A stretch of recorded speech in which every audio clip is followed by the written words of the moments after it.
Muito boa noite a todos. Que a paz do Mestre Jesus esteja no coração de cada um. E que essa paz nos envolva agora e sempre. Tudo bem com vocês? Que bom, né? Que maravilha. Vamos aqui mais uma segunda-feira de estudos do Evangelho de Jesus, continuando com os estudos das parábolas. Boa noite, Ana Paula, seja bem-vinda, minha irmã, uma alegria muito grande. Cida, nossa, boa noite, seja bem-vinda, minha irmã, uma alegria muito grande tê-la conosco. Então, para aqueles que não me conhecem ainda, meu nome é Paulo. Eu sou trabalhador voluntário da Fraternidade Espírita Paulo de Tarso de Mauá. E é uma alegria muito grande poder estar aqui com vocês, podendo dividir esse espaço, podendo estar estudando junto com vocês o Evangelho de Jesus. Eu rogo a Deus, rogo a Jesus, que me faça realmente instrumentos do seu trabalho e que as minhas palavras possam estar levando aí o conforto, o entendimento a todos aqueles que necessitam. Eu fico muito agradecido, fico muito feliz da Casa Paulo de Tarso me dar essa oportunidade de poder estar levando o Evangelho de Jesus até a casa de vocês. Muito obrigado mesmo, gente, tá? E quando nós nos colocamos a ouvir o Evangelho, quando nós nos colocamos a participar de um Evangelho, imediatamente nós somos assim rodeados por irmãos benfeitores, pelos mensageiros celestes de Jesus, que nos envolve, que nos acolhe, cuidando do nosso ambiente, deixando o nosso ambiente familiar, o nosso ambiente tranquilo, aquele ambiente sereno, né, aquele ambiente confortável, iluminado, né?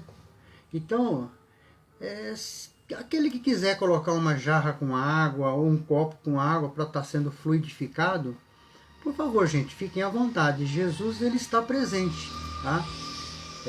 Lá no Evangelho de Mateus, no capítulo 18, versículo 20, disse assim Jesus: onde estiver duas pessoas ou mais falando em meu nome, eu lá estarei. Então podem ter certeza, ele está conosco nesse momento. Ele está nos acompanhando no nosso Evangelho. Tá certo? Boa noite, Cida, seja bem-vinda. Tudo bem, minha irmã? Que bom, hein? Então, nesse momento, eu convido a todos a estar assim, fechando os olhos suavemente. Vamos elevando o nosso pensamento até Jesus, o nosso Mestre querido. Vamos sentindo a energia que vem do alto, essa energia emanada pelo Mestre querido.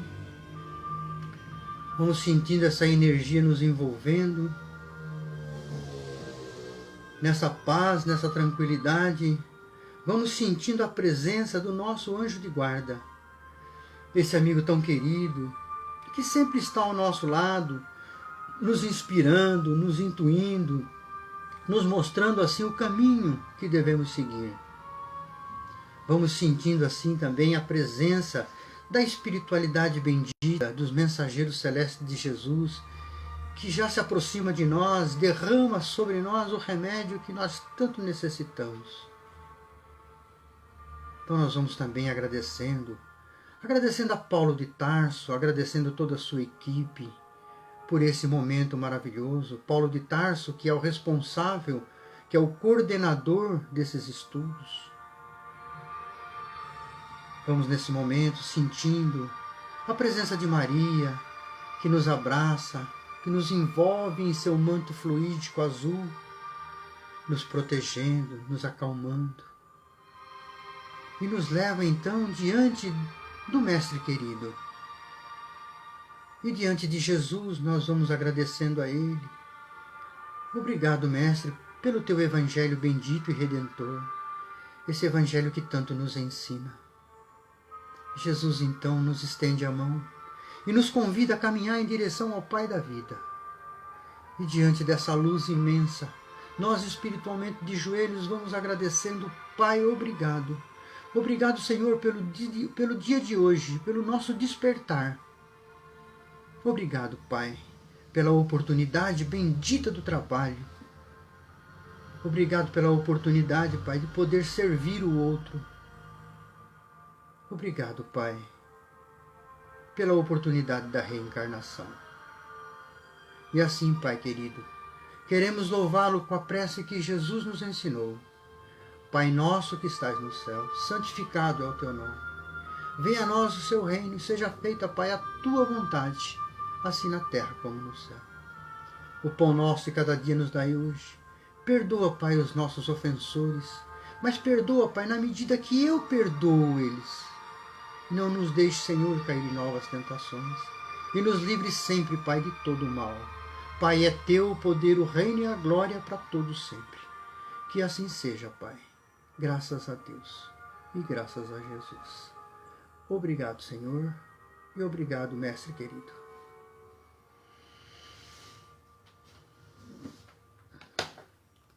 Boa noite, Hilda, minha irmã querida. Tudo bem com você? Que maravilha poder tê-la conosco, viu? Agora sim, mais harmonizados, né? Mais tranquilos. Nós vamos dar início então ao Evangelho dessa noite. Então, no Evangelho de hoje, nós vamos estudar mais uma parábola, como nós estamos fazendo todas as nossas segunda-feiras, estudamos as parábolas. E nesta segunda-feira nós vamos estudar a parábola do bom samaritano, tá? Que está inserida no Evangelho segundo o Espiritismo, lá no capítulo 15, no item 2. Tá? No Novo Testamento está grafado somente no Evangelho de Lucas. Só o jovem Lucas grafou essa passagem de Jesus, essa parábola. Está lá no capítulo 10 do Evangelho de Lucas, nos versículos de 25 a 37.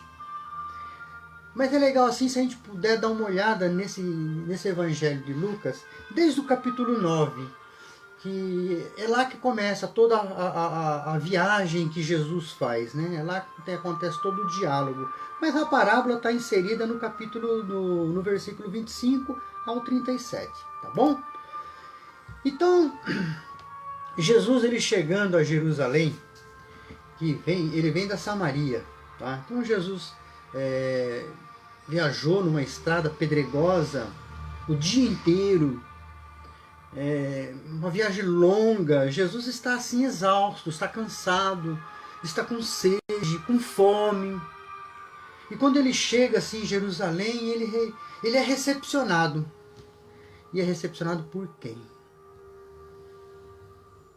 Por um doutor da lei. Então esse doutor da lei interpela Jesus.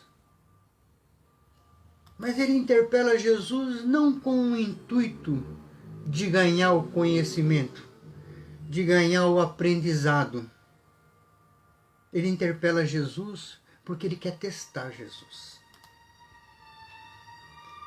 E por que será que todos esses fariseus, saduceus, escribas, né, esses doutores da lei, vivem testando Jesus? Por que será? Só porque Jesus pregava a lei do amor. E essa lei do amor ia contra os princípios dele, os princípios de ganhar dinheiro. Porque, na verdade, eles exploravam o povo. Então, se a lei do amor acontecesse, acabava a mordomia deles. Então, o Sinédrio ficou incomodado com isso. O que é o Sinédrio? O Sinédrio é um conselho de juízes. Né? É uma espécie assim de uma corte suprema. Tá? Ali, né, nessa corte suprema, ali no Sinédrio, era tratado tanto o poder político como o poder religioso. Só que eles não tinham autonomia em tudo, eles eram subordinados a Roma. Por exemplo, os judeus não tinham autoridade para matar alguém, para crucificar alguém. Eles precisavam de Roma. Tá? Então eles eram subordinados a Roma. E devido à grande popularidade que Jesus vinha tendo naquelas cidades vizinhas, nas províncias, o Sinédrio, preocupado, elaborou um plano de ação, né, para poder eliminar Jesus. Porque Jesus representava um perigo para eles. Então o que eles fizeram? Eles reuniram todos os rabis, todos os fariseus, os saduceus, os escribas, que era o doutor da lei, os dirigentes das sinagogas e outras autoridades que podiam existir. E eles foram orientados, né, a reunir provas e também a rolar assim, o maior número de testemunhas contra assim, uma possível transgressão feita por Jesus. Transgressão feita tanto contra a Torá, como contra as regras de conduta que o Sinédrio colocava em vigor lá na Palestina. E também alguma coisa que pudesse prejudicar ele diante dos romanos. Porque como os romanos é que tinham autoridade para crucificar, então eles também procuravam alguma brecha sobre os romanos. Porque se Jesus falasse algo contra os romanos prendiam ele e mandavam matar. Né? Então, esse doutor da lei que estava interpelando Jesus era uma pessoa muito inteligente, uma pessoa muito conhecedora das leis, tanto das leis civis como das leis religiosas. Era um profundo conhecedor da Torá, mas ele, ao interpelar Jesus, ele comete um grande erro. Ele subestima Jesus. Ele não fazia nem ideia que ele estava falando ali com o governador do orbe, com o governador planetário. Ele não tinha essa ideia. Então esse doutor da lei, ele pergunta a Jesus, né? Mestre, olha que ele chama Jesus de mestre. Não é à toa que Jesus chamava eles de hipócritas, né? Então ele chama Jesus de mestre. Mestre, o que devo eu fazer para alcançar a vida eterna? Ele, como conhecedor da Torá, ele sabe. Mas ele quer que Jesus dê a resposta que ele está querendo ouvir, que é para prejudicar Jesus. Então Jesus, muito sábio, conhecedor das intenções daquela pergunta, respondeu ao doutor da lei com duas outras perguntas. Olha como Jesus era danado, né? Então ele disse assim, né? O que está escrito na lei? Como você a lê? Com quem está dizendo, né? Você não sabe a Torá? Não está escrito lá? O que está escrito lá? O que você está lendo lá? O que tiver lá é o que você tem que fazer. Né? É como Jesus estivesse falando isso. Né? Mas ele não, ele é educado. Ele diz, o que está escrito na lei? O que você lê? Né? E quando Jesus responde ao doutor da lei com duas perguntas, ao invés de responder o que ele perguntou, ele responde com duas perguntas, o doutor da lei fica assim meio como que sem chão. Ele não esperava uma resposta tão inteligente por parte de Jesus. Porque, na verdade, ele veio com essa pergunta com a intenção de testar Jesus. Mas Jesus é que acaba testando ele, fazendo essas duas perguntas. E ele, assim, meio como que sem saída, né, assim, acaba assim, por se revelar. Né, acaba por mostrar-se que é um profundo conhecedor da Torá. Porque para responder essas duas perguntas que Jesus fez a ele tem que conhecer dois grandes textos do Pentateuco mosaico. E aí ele diz a Jesus, ele responde a Jesus, né, que o que está escrito. Amarás o Senhor teu Deus de todo o teu coração, de toda a tua alma, de todas as suas forças, de todo o teu espírito, e amarás o teu próximo como a ti mesmo. Jesus então lhe disse, respondestes muito bem, faça isso e viverás a vida eterna. Mas aquele homem, ele não estava assim, não se deu por satisfeito, né? Porque ele queria, na verdade, era testar Jesus. Então, como Jesus se saiu muito bem nessa primeira pergunta dele, ele pega e lança uma outra pergunta. E pergunta a Jesus: e quem é o meu próximo? E Jesus, sabiamente, não responde diretamente. Conta-lhe uma parábola, para que ele raciocine e ele mesmo responda o que ele perguntou. Olha como Jesus era danado, muito inteligente.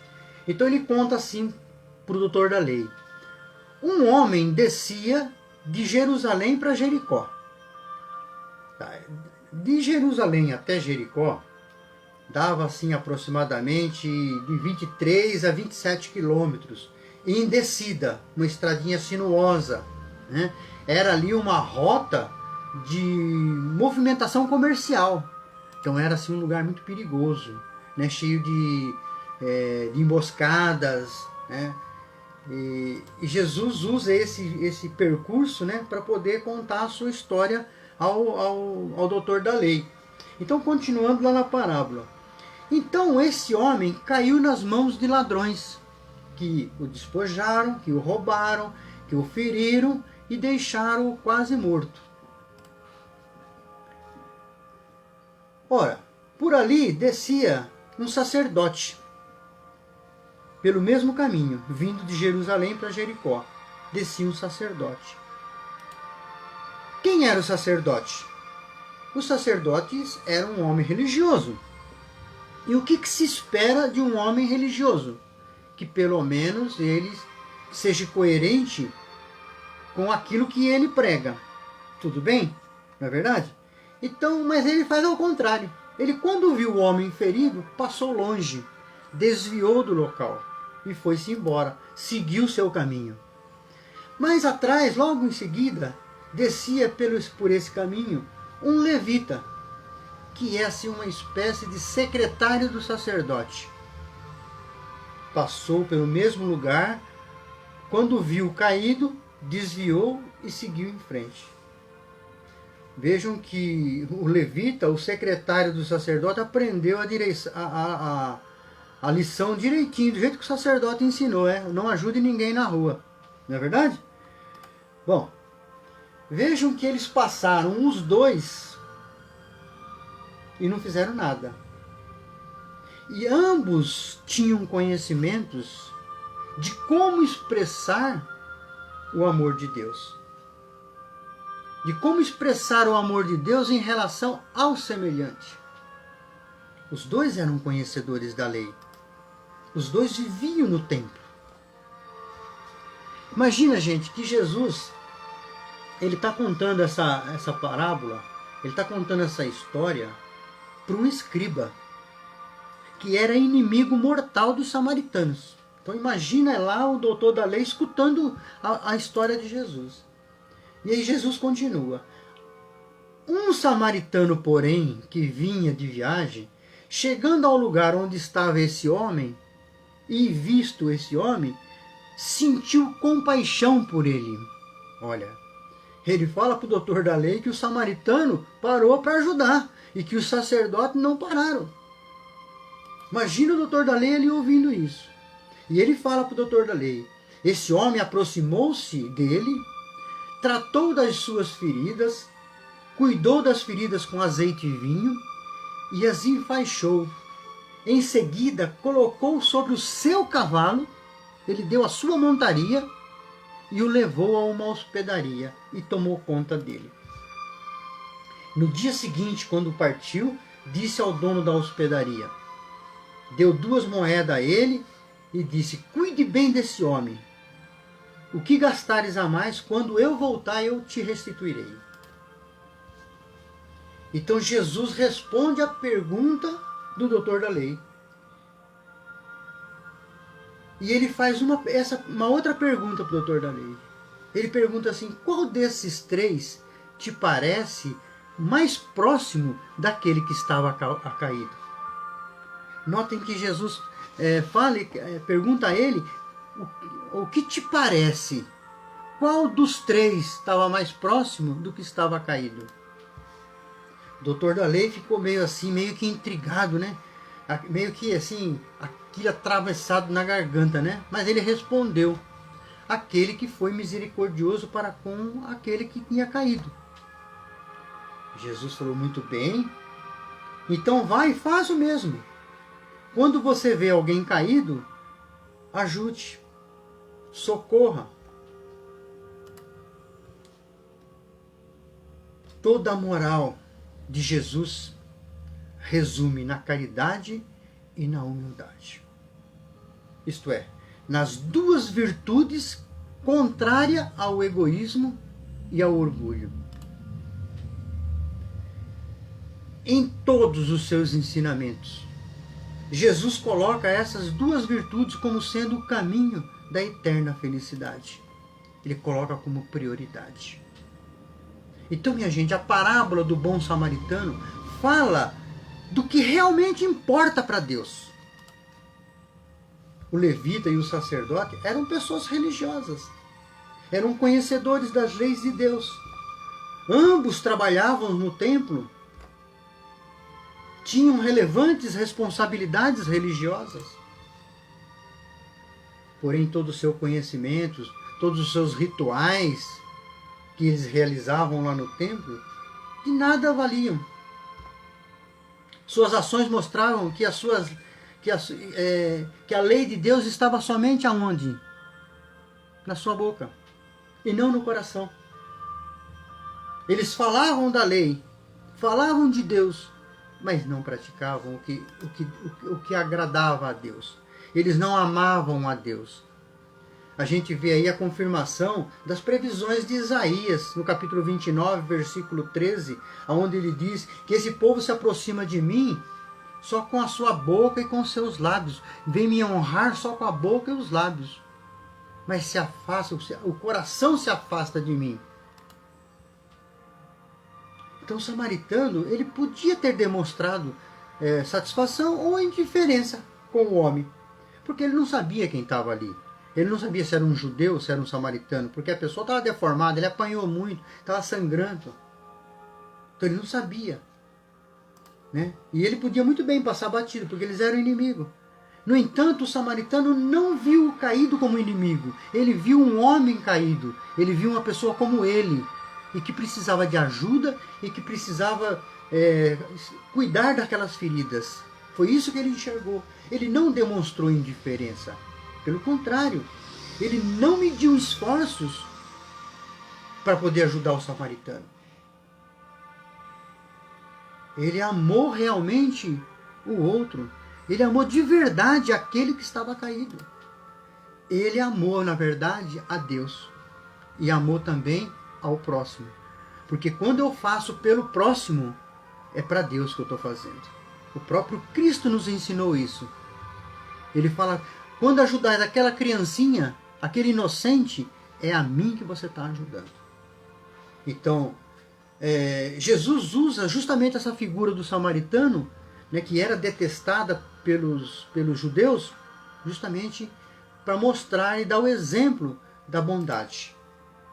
O amor ao próximo, gente, não é viver a vida do outro. Tá? Não é isso. Mas sim estar disposto a fazer pelo outro o que gostaríamos que fosse feito para nós.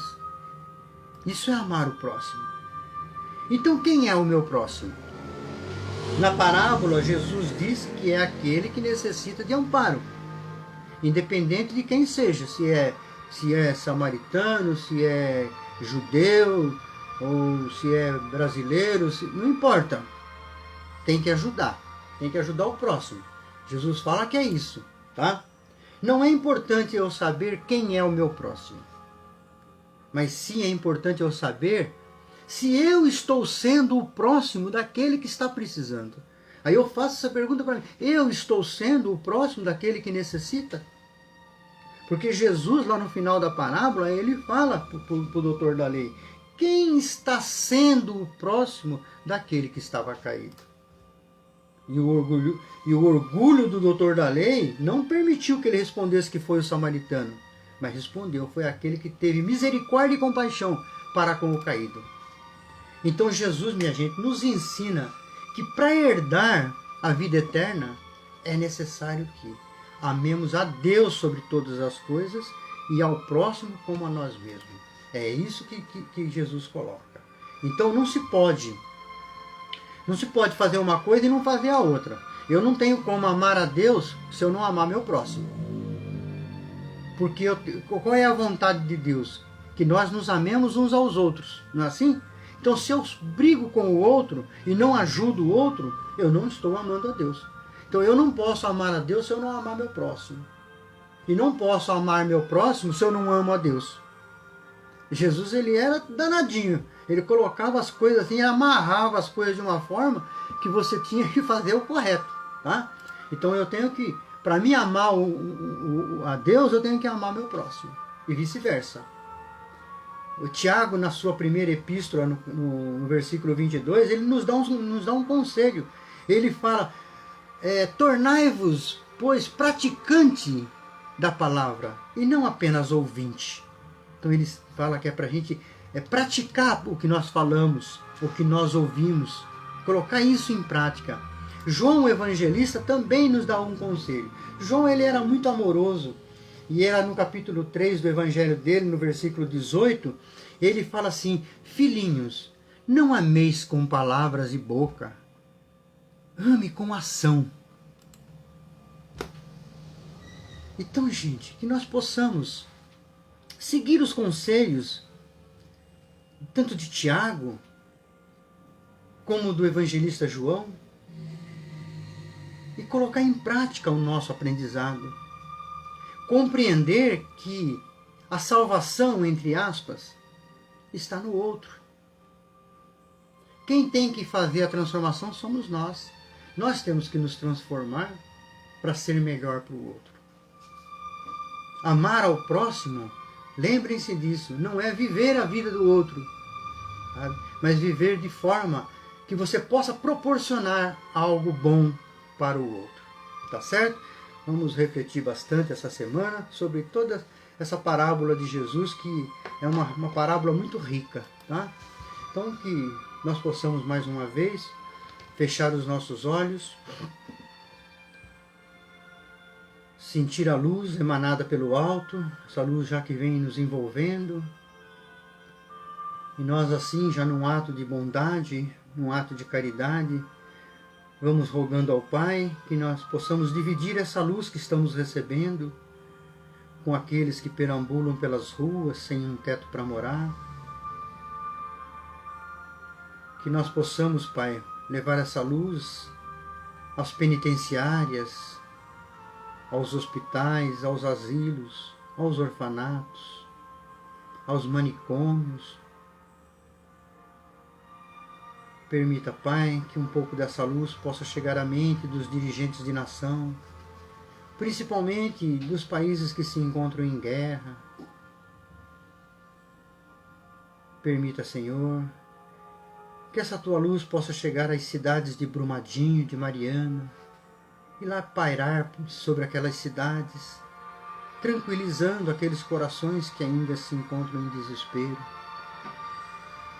Permita, Senhor, que essa Tua luz chegue à mente dos pesquisadores, dos cientistas que trabalham fervorosamente para desenvolver essa vacina contra o coronavírus.